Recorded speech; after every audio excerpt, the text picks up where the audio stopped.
વાગરા તહેવારોના ગરફોડ અને બાઇક ચોરીથી બચાવવા પોલીસે જાહેર કરી માર્ગદર્શિકા, જનતાને સતર્ક રહેવા અપીલ।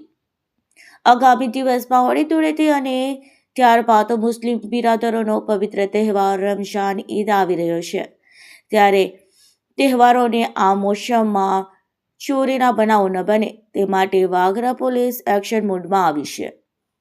વાગરા પોલીસ સ્ટેશન દ્વારા જાહેર જનતાના જોગ એક મહત્વપૂર્ણ સંદેશ જારી કરીને સતર્ક રહેવા અપીલ કરવામાં આવી છે।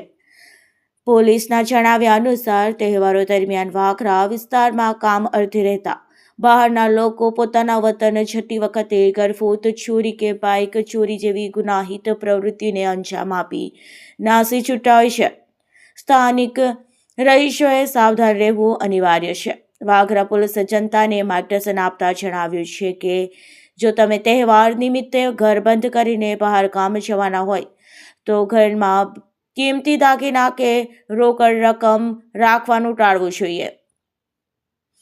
સલામતીના ભાગરૂપે કિંમતી ચીજવસ્તુઓ તમારી ગેરહાજરીમાં પડોશમાં વિશ્વાસુ વ્યક્તિને સોંપી અથવા સુરક્ષિત સ્થળે રાખવા હિતાવહ છે। આ ઉપરાંત પોતાના મોટરસાયકલ કે અન્ય વાહનોને પણ યોગ્ય લોક મારી સુરક્ષિત જગ્યાએ રાખવા અને આસપાસની ગતિવિધિઓ પર નજર રાખવા સૂચન અપાય છે। પોલીસે વધુમાં ઉમેર્યું છે કે જો કોઈ પણ શંકાસ્પદ વ્યક્તિ કે હિલચાલ જણાય તો તાત્કાલિક વાગરા પોલીસ સ્ટેશન નંબર 02641225233 અથવા તો 112 નંબર પર સંપર્ક કરવા અપીલ કરાઈ છે। તહેવારોની ખુશીઓમાં કોઈ વિઘ્ન ન આવે અને નાગરિકોને મિલકત સુરક્ષિત રહે તે હેતુથી વાગરા પોલીસે આ જાહેર જનતાને સતર્ક રહેવા ખાસ વિનંતી કરી છે।